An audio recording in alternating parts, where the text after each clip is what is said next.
నమస్తే, ఖమ్మం టీవీ న్యూస్కి స్వాగతం. రాష్ట్రాన్ని మరింత అభివృద్ధి చేయాలంటే ఎమ్మెల్సీగా పల్లా రాజేశ్వర్ రెడ్డిని గెలిపించాలని తెలంగాణ రాష్ట్ర రవాణా శాఖ మంత్రి పువ్వాడ అజయ్ కుమార్ కోరారు. కేంద్రంలో బీజేపీతో పాటు రాష్ట్రంలోని ప్రతిపక్షాలు రాష్ట్రంపై లేనిపోని నిందలు వేస్తూ దుష్ప్రచారానికి పూనుకుంటున్నాయని ఆయన ఆందోళన వ్యక్తం చేశారు. ఇప్పటికే రాష్ట్రంలో అన్ని వర్గాల ప్రజలకు తెలంగాణ ప్రభుత్వం మేలు చేస్తోందని వివరించారు. ఖమ్మం వీడిఓలో కాలనీలోని Shri Balaji estate and construction కార్యాలయంలో పట్టభద్రులు సిబ్బందితో మంత్రి పువ్వాడ ప్రత్యేకంగా సమావేశమయ్యారు. సమావేశానికి అధ్యక్షతన వహించిన Shri Balaji estates and construction అధినేత సీఎండీ వత్సవాయి రవి మాట్లాడుతూ ఖమ్మం నగరంతో పాటు జిల్లా అభివృద్ధికి రాష్ట్ర మంత్రి పువ్వాడ అజయ్ కృషి చేస్తున్నారని కితాబునిచ్చారు. బంగారు తెలంగాణ సాధనలో తమ సంస్థ కూడా భాగస్వామ్యం అవుతుందని హామీనిచ్చారు. అనంతరం మంత్రి పువ్వాడ అజయ్ను వత్సవాయి రవి ఘనంగా సత్కరించారు. కార్యక్రమంలో సుడా అధ్యక్షులు బచ్చు విజయ్ కుమార్, ఉప మేయర్ బత్తుల మురళీ ప్రసాద్, బాలాజీ ఎస్టేట్స్ డైరెక్టర్లు, మార్కెటింగ్ మేనేజర్లు, సిబ్బంది పాల్గొన్నారు.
మృదు స్వభావి, స్నేహశీలి, నిత్య కృషివరుడు, నిగర్వి, మాన్యశ్రీ రాష్ట్ర రవాణా శాఖ మంత్రులు శ్రీ పువ్వాడ అజయ్ కుమార్ గారికి స్వాగతం, సుస్వాగతం. వారి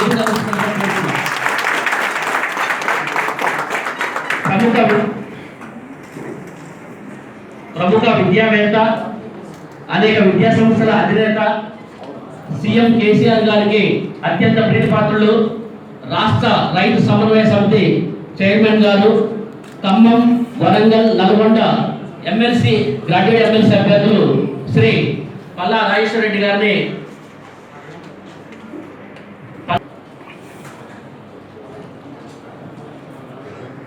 ప్రారంభిస్తారు. ఇక్కడికి మన సంస్థకు విచ్చేసిన మంత్రివర్యులు అజయ్ కుమార్ గారికి శిరస్సు వచ్చి నమస్కరిస్తున్నాను. ఎందుకంటే ఈ కార్యాలయం ప్రారంభించాల్సింది మంత్రివర్యులతోనే, కానీ ఆ రోజు కోవిడ్ వల్ల మనం కార్యక్రమం చేయలేకపోయాం. ఈ విధంగా ఎమ్మెల్సీ ఎన్నికల రూపాయలైనా సార్ మన ఆఫీసులో అడుగు పెట్టారు, అది మన అదృష్టంగా భావిద్దాం.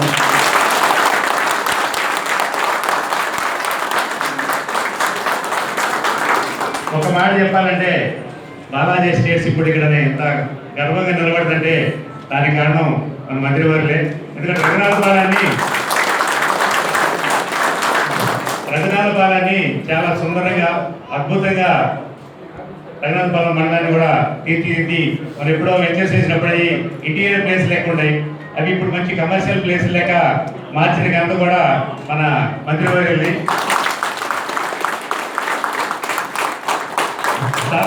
సార్ మీరు ఖమ్మానికి ఎంతో చేశారు. స్పెసిఫిక్గా రఘునాథపాలెం డెవలప్మెంట్ అయితే మా కంపెనీ కోసం చేసినట్టే మేము ఫీల్ అవుతుంటాం.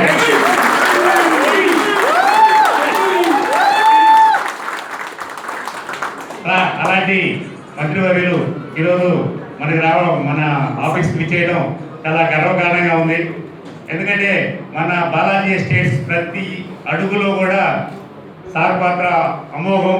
ఎందుకంటే రాబోయే రోజులు ఇంకా మొన్న మేము ఒకసారి కలిసి మాట్లాడినప్పుడు సార్ చెప్పారు, నేను చాలా ఆశ్చర్యపోయిన సార్ ప్రణాళికలు రఘునాథపాలెం మీద ఎంతో గొప్పగా ప్రసరిస్తున్నాయంటే నేను ఆశ్చర్యపోయాను అనమాట. అంత గొప్పగా ఉంది. మనం ఇచ్చేసి కూడా మన ల్యాండ్ బ్యాంకింగ్స్ కూడా మొత్తం రఘునాథపాలెం మండలం ఉండడం వల్ల రాబోయే రోజుల్లో మన కంపెనీకి చాలా వెలుగు ప్రసరించింది. సార్ ఒక ఆశీస్సులు మనకు ఉంటాయి. కాబట్టి సార్ మనకి ఇచ్చిన అవకాశాన్ని కంపెనీ ఉపయోగించుకుంది.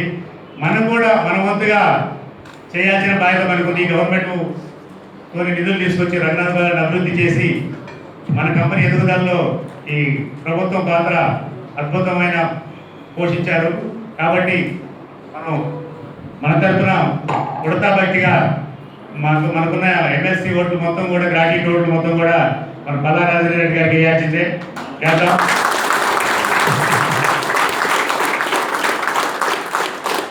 సరే, ఖమ్మంలోనే మనకి 600 ఓట్లు ఉండే సార్.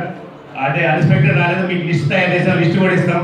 కోదాడ, సూర్యాపేట, నల్గొండ, మిర్యాలగూడ అన్ని చోట్ల మా బ్రాంచెస్ ఉంటాయి. మొత్తం అవి మేము గ్రూప్లో పెడితే 1600 ఓటింగ్ వచ్చింది సార్.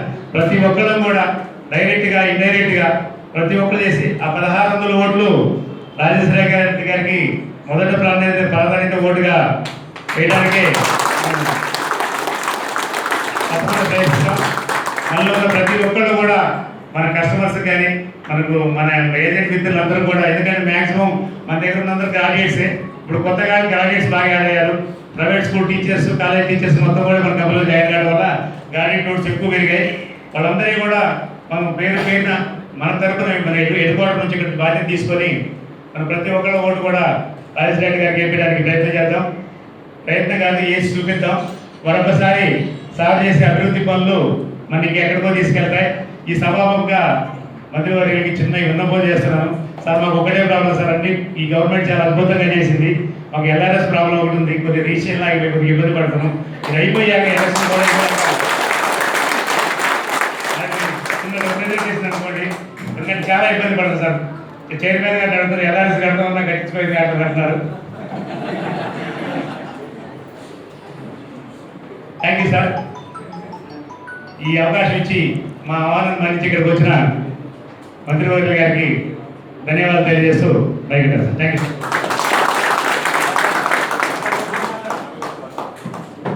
అలానే మన మంత్రివర్యులు అమూల్యమైన సూచనలు, సలహాలు మనకి ఇస్తూ ప్రసంగం.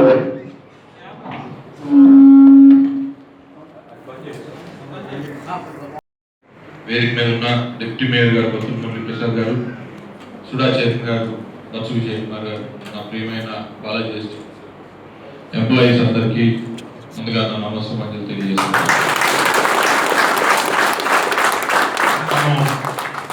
ఎన్నికలు ఏవైనా కూడా బాలాజీ ఎస్టేట్స్ ఆఫీస్లో మీటింగ్ పెట్టుకుంటే మనకి శుభం జరుగుతుంది, విజయం చేకూరుతుంది.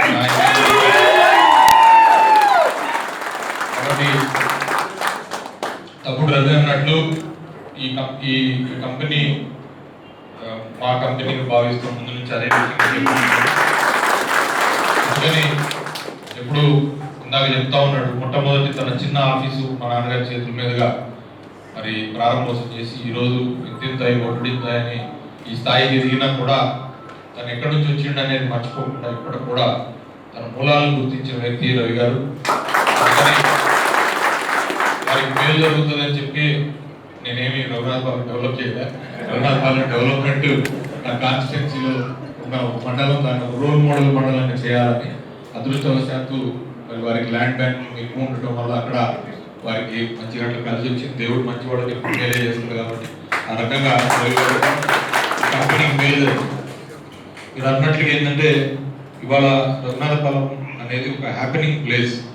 రఘునాథపాలెం చూసి మిగతా వాళ్ళు అసలు అంతగా మంచిగా అక్కడ రోడ్ ఇవాళ రఘునాథపాలెం మండలం అనేది ఒక సెటిలైట్ టౌన్ ఫర్ ఖమ్మం లాగా. ఖమ్మం నుంచి 10 నిమిషాల్లో వెళ్ళిపోతున్నారు చుట్టుపక్కల ప్రాంతాలకు. 4 లేన్ కానీ సెంట్రల్ లైటింగ్ కానీ వేయడం ద్వారా ఇవాళ ఖమ్మం రఘునాథపాలెం వేరువేరు లేదు. నా ఆలోచన కూడా అదే ఉండింది. సో దట్ పేద మధ్యతరగతి వర్గాల వాళ్ళకి భూముల రేట్లు అందుబాటులోకి రావాలి. సో ఆ భూముల రేట్లు అందుబాటులోకి రావాలంటే ఏదైనా శివారు ప్రాంతాలు అభివృద్ధి చెందితేనే అప్పుడు కొంత వాళ్ళు ఎఫర్ట్ చేసుకోగలుగుతారు. మీలాంటి కంపెనీస్ కూడా వెంచర్ చేసినా కూడా అవి వైబుల్ అయితే గతంలో ఉన్న మరి సిస్టమ్ ఆఫ్ బిజినెస్కి ఇప్పటికి తేడా ఉంది. ఇంతకుముందు ఏంటంటే యాప్ చెట్టు పెట్టాలో లేకపోతే శ్రీగంధం చెట్టు పెట్టాలో అది పెరగాల, దాంతోపాటు దీని రేటు పెరగాల, అది పెద్దదైనప్పుడు దీని కథ ఇప్పుడు అట్లా లేదు. ఇన్స్టాంట్ ఉన్నది ఏదున్నా కూడా మీ అందరికి నాకన్నా ఎక్కువ బాగా తెలుసు కాబట్టి ఆ రకమైన స్పీడ్ గ్రోత్, తర్వాత దాంట్లో ట్రాన్సాక్షన్, ఇన్వెస్ట్మెంట్ మీద వచ్చే ఇన్కమ్ దాన్నే చూస్తున్నాడు. ఇవాళ ఇన్వెస్ట్మెంట్ చేసే ఎవరైనా సరే, పేదవాడైనా మధ్యతరగతి వాడైనా డబ్బులు పెట్టినప్పుడు అక్కడ భూమి మీద పెడితే డబ్బులు అడిగిపోవు, డెఫినెట్గా డబుల్ అయితే త్రిపుల్ అయితే అనే ఒక ఆలోచన ప్రతి ఒక్కరిలోకి వెళ్ళిపోయింది.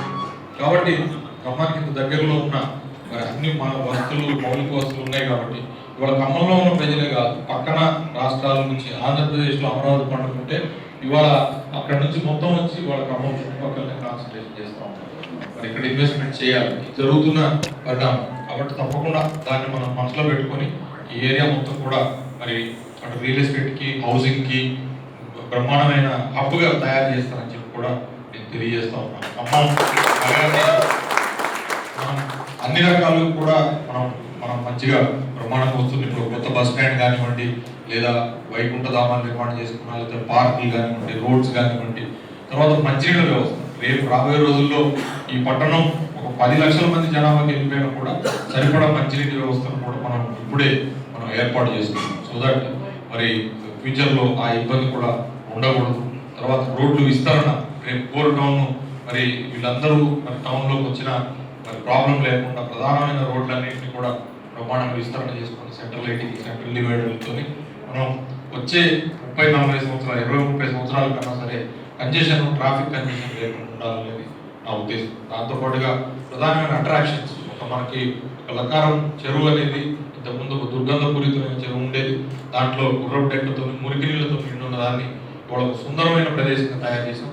దాన్ని ఇప్పుడు ఇంకా సుందరంగా తయారు చేయడం కోసం దాని మీద సస్పెన్షన్ బ్రిడ్జ్, 8 కోట్ల రూపాయలతో సస్పెన్షన్ బ్రిడ్జ్, ఒక 2 కోట్ల రూపాయలతో బ్రహ్మాండమైన లైట్ అండ్ సౌండ్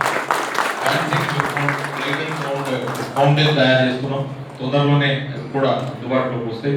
అప్పుడు ఇంకా ప్రజలు ఇంకేంటంటే ఖమ్మం వస్తే మరి ఎక్కడికి వెళ్ళాలి అంటే ఇవన్నీ కూడా మరి అందుబాటులోకి వస్తాయి. ఇవాళ ఖానాపురం ఊర చెరువుని, ఖానాపురం ట్యాంక్ బండ్ ఎట్లా డెవలప్ చేసాం మీ అందరికీ తెలుసు. రాబోయే రోజుల్లో ఇంకా ఇలాంటి అట్రాక్షన్స్ అన్ని ఖమ్మంకి యాడ్ చేయడం ద్వారా ఖమ్మంకు వచ్చి ఖమ్మంలో ఉండేవాళ్ళు, తర్వాత ఖమ్మంలో పర్యాటకం కోసం వచ్చేవాళ్ళకి కూడా ఎక్కువ మనం చేయాలనేది, ఎంకరేజ్ చేయాలని మనం కోరిక. తద్వారా మెయిన్గా రియల్ ఎస్టేట్ బిజినెస్ పెరుగుతుంది. రియల్ ఎస్టేట్ అంటే నథింగ్ బట్ ఇది ప్రజల ఆస్తి. ప్రజల యొక్క ఆస్తులు విలువ పెరిగింది అంటే ప్రజలు సంతోషంగా ఉంటారు. దాని ప్రాపర్టీ 10 లక్షలు 20 లక్షలు అయిందని అంటే ఆ 20 లక్షలు డబ్బులు అయితే ఇప్పుడు పట్టుకోవడం కాదు, నిమ్మలంగా ఉంటాడు. అమ్మ నాకు 20 లక్షలు ఆస్తున్నది, నాకు ఆడపిల్లలు పెట్టి నేను చేయగలుగుతాను అనే ఒక నిమ్మలంగా ఉండగలిగే ఆ భరోసా అనేది మనకు ఉంటుంది అన్నమాట. సో దాని మీద మనం కాన్సన్ట్రేషన్ పెట్టి ఈ మౌలిక వస్తువులని పెంచడం ద్వారా మనం ఈ స్థాయికి వచ్చాం. సో ఇది ఒక పార్ట్. సెకండ్ పార్ట్, ఇవాళ నేను వచ్చేది మీకు అప్పీల్ చేయడం కోసం. పల్లారాజేశ్వర రెడ్డి గారి ఎన్నిక, ఎమ్మెల్సీ ఎన్నిక ఏదైతుందో ఈ పట్టభద్రుల ఎన్నిక, ఇందులో మీరందరూ కూడా చాలా మందికి ఓట్లు ఉంటే, ఎందుకంటే చదువుకున్న ప్రతి వాడు కూడా మీరందరూ ఓట్లు ఉన్నవాడే కదా. ఓట్లు లేని వాళ్ళు ఎవరైనా చేయొద్దు, ఎంతమంది భయపడతారు. ఇప్పుడు అందరూ ఓటు చేయించుకోవాలి కదా, చేయించుకున్నారని నేను భావిస్తా ఉన్నా. దయచేసి ఓటు ఉన్న వాళ్ళందరూ కూడా పల్లారాజేశ్వర రెడ్డి గారిని బ్యాలెట్ పేపర్ చాలా పెద్దగా ఉంటుంది. సార్ న్యూస్ పేపర్ ఉన్నంత almost half the news paper ఉన్న సైజ్ ఉంటుంది. దాంట్లో 3 బాక్స్ ఉంటుంది. 3 బాక్స్లో పల్లారాజేశ్వర రెడ్డి గారి బొమ్మ, వారి ఫోటో ప్లస్ పేరు ఉంటుంది. ఎదురుగా వారికి బాక్సులు, ఖాళీ బాక్స్లో పెన్ ఇస్తారు. వాటిని పెన్తోని జస్ట్ ఇట్లా ఒకటి తీసేసి బయటకు వచ్చేయాలి. 2 ఎవరికి వేయాలి, 3 ఎవరికి వేయాలి, ఎవరికి వద్దు, 2, 3 వద్దు. మనం ఒకటే మాత్రమే మనం వేసి పల్లారాజేశ్వర రెడ్డి గారికి అందులో బ్యాలెట్ బాక్స్లో వేసి రండి. ఎందుకంటే పట్టభద్రులు అనేవాళ్ళు విఘ్నతతోని, విచక్షణతోని వేసే ఓటు ఇది. ఇక్కడ కూడా మరి రెచ్చగొట్టబడి ప్రభుత్వానికి వ్యతిరేకంగా యాంటీ ఎస్టాబ్లిష్మెంట్ మాట్లాడి ఒకడెవడో వస్తాడు, చూడు మరి వాళ్ళకి బుర్ర ఉన్నదో లేదో, ఇక్కడికి వచ్చి పాకిస్తాన్ పైసాలు మన ఖమ్మంలో మన ప్రశాంతం లేదు. ఇక్కడ ఖమ్మంలో మనం ఎంత ప్రశాంతం ఉన్నాం. ఇప్పుడు మా నాన్నగారు అప్పటి నుంచి, ఆయన ఎమ్మెల్యే ఉన్నప్పటి నుంచి ఇప్పటి వరకు ఒక్క ఇన్సిడెంట్ కానీ వాళ్ళు ఇక్కడ ఎంత కమ్యూనల్ హార్మనీ ఉంటుంది. ఇక్కడికి వచ్చి రెచ్చగొట్టాలని చూస్తారు, హిందువులు ముస్లింల మధ్యలో గొడవ పెట్టాలని చూస్తారు. ఎవరు నష్టపోతారు? రేపు మనమే నష్టపోవచ్చు. రేపు ప్రశాంతమైన వాతావరణం, ఈ అభివృద్ధి లేకపోతే ఇదంతా ఆగిపోతే మరి రేపు ఉపాధి, రేపు మీరు అందరూ కూడా ఈ ఈ రంగంలో, ప్రైవేట్ రంగంలో ఉపాధి పొందారు. మీరు మీరు మీరు రవి గారికి వ్యాపారం చేసుకుంటే మీకు కూడా ఎంతో కొంత దాని ద్వారా మేలు జరిగే విధంగా ముందుకు పోతా ఉన్నారు. ఈ డిస్టర్బెన్స్ ని క్రియేట్ చేయడం ద్వారా ఎవరికి లాభం? ఈ పట్టభద్రులు ఎన్నికలు అయిన తర్వాత వెళ్ళిపోతున్నారు, మళ్ళీ కనపడతారు. వాళ్ళు చెప్పే కథలు కానీ, వాళ్ళు చెప్పే మోసాలు కానీ చూసుకుంటే ఇవాళ అది భారతీయ జనతా పార్టీ ఒక అబద్ధాల పార్టీ అయిపోయింది. కేటీఆర్ గారు అన్నట్లు వాళ్ళందరూ కూడా మీ అందరి డిగ్రీలు ఏమో కష్టపడితే వచ్చింది, వాళ్ళేమో వాట్సాప్ యూనివర్సిటీలో వచ్చిన డిగ్రీలు అన్ని వాట్సాప్లో దొంగ మెసేజ్లు లేకపోతే అబద్ధాల మెసేజ్లు ప్రచారం చేయడం ద్వారా ప్రజల మధ్య విద్వేషం తెచ్చగొట్టి దాని ద్వారా ఓట్లు పెట్టుకోవాలని చూస్తున్నారు. లేకపోతే ఏది మాట్లాడినా కూడా మరి దేశం కోసం, ధర్మం కోసం అంటారు. దేశం కోసం, ధర్మం కోసం మనందరం లేవా? మనందరం లేకుండానే దేశం ఉంటుందా? కేవలం వీళ్ళు నలుగురు బొట్లు పెట్టుకున్న వాళ్ళు తిరిగేటోళ్ళే దేశం కోసం, ధర్మం కోసం ఉన్నారా? అసలు ఈ దేశం కోసం జరిగిన పోరాటంలో కానీ, ధర్మం కోసం జరిగిన పోరాటంలో కానీ వీళ్ళు ఎక్కడున్నారు? అసలు వీళ్ళు ఉన్నారా? దేశం కోసం పోరాటం మహాత్మా గాంధీని ఫోటోలు పెట్టుకున్న గాడ్సేనేమో వాళ్ళు ఆర్ఎస్ఎస్కి సంబంధించిన వ్యక్తి. దేశం కోసం, మరి స్వాతంత్రం కోసం మరి పోరాడిన మహాత్మా గాంధీ, ఆయననే కాల్చి చంపిన వ్యక్తి ఆర్ఎస్ఎస్ గాడ్సే. మరి ఆయన దేశం కోసం, ధర్మం కోసం ఎట్లయిండు? ఇవాళ గాంధీ మహాత్ముని పక్కన పెట్టి గాడ్సే గురించి మాట్లాడే వాళ్ళు దేశభక్తులే. ఇవాళ బీజేపీ పార్టీకి సంబంధించి ఎవరైనా వ్యతిరేకంగా మాట్లాడితే దేశద్రోహులు అయిపోతారు. సినిమా యాక్టర్ల దగ్గర నుంచి చాలా మంది, కవుల దగ్గర నుంచి, సాహిత్యవేత్తల దగ్గర నుంచి ఎవరైనా సరే నిజం మాట్లాడితే, ఈ కేంద్ర ప్రభుత్వం వ్యతిరేకంగా, బీజేపీ వ్యతిరేకంగా మాట్లాడితే వాళ్ళని దేశద్రోహులు ముద్రీకరించి కుట్రలు అంటే మరి ప్రభుత్వానికి వ్యతిరేకంగా కుట్ర పడినాయని చెప్పి కేసులు పెడతాం, లేకపోతే ఇన్కమ్ ట్యాక్స్ రైడ్లు చేస్తాం. ఇప్పుడు తాప్సీ అనే ఒక అమ్మాయి ఎంతో మంచి వర్ధమాన నటి, మన తెలుగులో కూడా నటించినారు.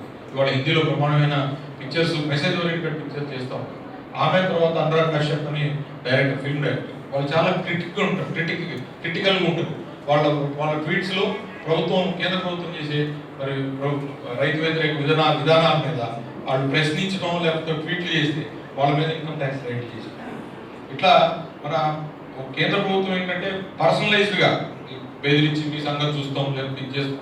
ఈ వాతావరణం ఎప్పుడు లేదు, ఎప్పుడు కూడా లేదు ఈ వాతావరణం. వీళ్ళు చూసేది వీళ్ళు అసలు ప్రభుత్వం నిన్న బండి సంజయ్ ఇక్కడికి వచ్చిపోయాడు. ఆయన నత్తి, ఆయన సరిగ్గా మాట్లాడరాదు, ఆయన నాలుగు తెలియదు, దాంట్లోనే తొత్త అనుకుంటే ఏదో నీ సంగతి చూస్తా అది ఇది అని. అసలు నీ సంగతి చూడటానికి నువ్వు ఇక్కడ నీ ప్రభుత్వం ఇక్కడ తెలంగాణ రాష్ట్రం నీకు నమ్మి ఓట్లేదు, నీకు అధికారం ఇచ్చినప్పుడు నువ్వు చూద్దు కానీ ఈ లోపల అన్ని అబద్ధాలు ప్రచారం చేసి ఇక్కడ వచ్చి బట్టగాల్చి ముఖం మీద వేసి లేకపోతే బురదల్లి నువ్వు అడుకో, ఆయన అవినీతి చేసిండు, ఈయన అవినీతి చేసిండు. ఇవాళ వాళ్ళ సాక్షాత్తు వాళ్ళ ఉత్తరాఖండ్ ముఖ్యమంత్రిని ఎందుకు తీసేశారు? నిన్న తీసి వాళ్ళు కొత్త ఎందుకు పెట్టారు? అవినీతి, బంధుప్రీతి లేకపోతే మరి విపరీతమైన లంచగొండితనం ఉందని చెప్పి వాళ్ళ సొంత ముఖ్యమంత్రిని తీసి మార్చుకొని మళ్ళీ వేరే ఉంటాడు చేసి అబద్ధాలు ప్రచారం చేసి నాకు ఓట్లు వేయించుకోవాలని ప్రయత్నం చేస్తారు. ఇక కాంగ్రెస్ పార్టీ సంగతి మనకు తెలియదు ఏం లేదు, అది కుదేలు అయిపోయి ఉన్నది. అది కుదేలవడంతో పాటుగా మరి దేశవ్యాప్తంగా ఉన్న రాజకీయ వ్యవస్థను కుదేలు చేసి ప్రధాన ప్రతిపక్ష పార్టీ బాధ్యత పోషించాల్సిన కాంగ్రెస్ పార్టీ కాడి పడేసి ఎక్కడో సైకిల్ ఎక్కి తిరుగుతూ ఉంటారు. సైకిల్ దొరికితే ఏమైంది? లేకపోతే ఏదో తలగుడ్డ చుట్టూ ఇంకొక ఏదో పాదయాత్ర, అందులో ఎంతసేపు ఆ పీసీసీ ఫీడర్ కోసం జరిగే పోరాటానికి మరి 4-5 పోటీ పడటం తప్పితే నిజంగా ప్రజల యొక్క సంక్షేమాన్ని ఆలోచించో లేకపోతే ఈ కేంద్ర ప్రభుత్వం విపరీతంగా పెంచుతున్న గ్యాస్, డీజిల్, పెట్రోల్ ధరలకు సంబంధించిన ఎటువంటి ఆందోళన కూడా చేయలేని పరిస్థితుల్లో ఇవాళ కాంగ్రెస్ పార్టీ మిగతా ప్రతిపక్షాలను కూడా సంఘటితం చేసే పరిస్థితులు కూడా లేని పరిస్థితుల్లో కాంగ్రెస్ పార్టీ. సో వాళ్ళు చేసిన తప్పులకి ఇవాళ ఈ దేశం ఈ పరిస్థితుల్లో బ్రహ్మాండంగా సరే వాట్ ఎవర్ రీజన్ కొంతలో కొంత అయినా దేశ ఆర్థిక పరిస్థితి మెరుగుపడిందంటే పివి నరసింహారావు గారు మన తెలంగాణ బిడ్డ, ఆయన మరి ప్రధానమంత్రి అయిన తర్వాత ఈ దేశం యొక్క ఆర్థిక పరిస్థితి అప్పట్లో మరి దేశంలో డబ్బులు మొత్తం అయిపోతే దేశంలో ఉన్న బంగారాన్ని తీసుకుపోయి కుదవబెట్టినారు చంద్రశేఖర్ గారు ప్రైమ్ మినిస్టర్. ఆయన తర్వాత పివి నరసింహారావు గారు అయిన తర్వాత ఆర్థిక సంస్కరణను చేపట్టి ఈ దేశాన్ని గాడిలో పెట్టి తెలుగు బిడ్డ, తెలంగాణ బిడ్డ ఇవాళ ఈ దేశం మరి ఆర్థిక స్థితిగతుల్లో కొంచెం ముందుకు వచ్చి దాని తర్వాత మన్మోహన్ సింగ్ సరే ఎవరైనా మరి కొంత కష్టపడ్డా కూడా వారి ఆధ్వర్యంలో మరి దేశం మొత్తం మీద కొంత ఆర్థిక పరిస్థితి కుదుట పడటం వల్ల మనం ముందుకు పోవాలి అని ఇందులో ఇది లేదు, మైక్ లేదు.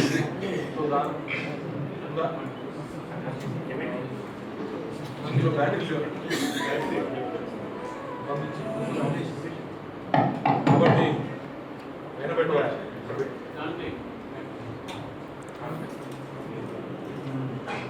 ఇది పని చేస్తుంది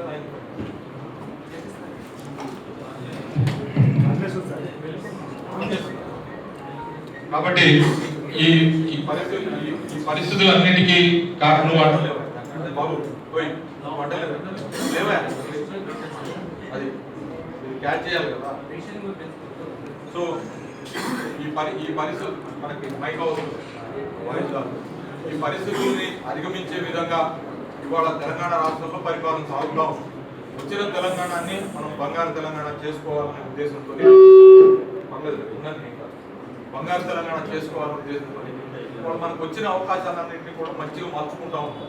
ఇవాళ ఒక ఖమ్మంని తీసుకుంటే ఖమ్మంని కోవిడ్ సమయంలో లాస్ట్ 1 ఇయర్లో రాష్ట్ర ప్రభుత్వ ఆదాయం పోతే కూడా మనం ఖమ్మానికి ఎన్ని వందల కోట్ల రూపాయల అభివృద్ధి నిధులు తీసుకురాగలను మీరు అందరూ కూడా ఒకసారి ఆలోచించే ఇది సాధ్యమైందా? వేరే మన ఖమ్మంలో గత 70 సంవత్సరాలు స్వాతంత్రం వచ్చిన తర్వాత సాధ్యం కానిది ఇప్పుడు ఎట్లా సాధ్యమైంది?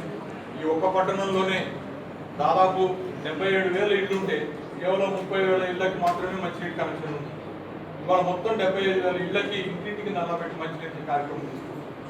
₹1 ప్రజల నుంచి మనం డబ్బులు తీసుకోకూడదు. కరెంటు విషయంలో పుష్కలంగా 24 గంటలు కరెంట్. ఇంతకుముందు ఇట్లా జనరేటర్లు లేదా ఇన్వర్టర్లు లేకుండా అసలు కరెంట్ ఉందా? కరెంటు పోతే ఎంతగానో ఉండేది. జనరేటర్ మోతలు భరించలేని పరిస్థితుల్లో మనం చూసాం. ఇళ్లలో ఇన్వర్టర్లు 6 నుంచి 9 గంటలు. నేను ప్రశ్నించే గొంతుకున్నాను ఆయన పోగానే ఇంకొక ఆయన వస్తాడు. ఎర్రిమొరికి తొర్రి మాటలు మాట్లాడుకుంటూ ఒక ఛానల్ అనుకుంటారు. ఆయన నేను ప్రశ్నించే గొంతుకున్నాను. ఆయన వెనకాల తయారవుతుంది. ఆయన వెనకాల ఇంకొక 10 మంది తయారవుతారు.